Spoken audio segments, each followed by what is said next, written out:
Operation Sindoor நடந்தது என்ன, அடுத்தது என்ன? லெப்டினன்ட் கர்னல் தியாகராஜன், பேராசிரியர் ராமஸ்ரீனிவாசன் பங்கேற்கும் சாணக்யாவின் உரைவீச்சு.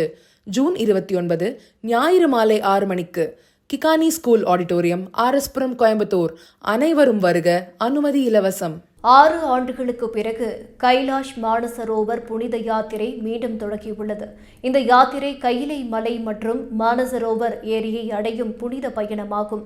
ஒவ்வொரு ஆண்டும் ஜூன் முதல் செப்டம்பர் வரை நடைபெறும் இந்த யாத்திரைக்கான ஏற்பாடுகளை இந்திய வெளியுறவுத்துறை செய்து வருகிறது.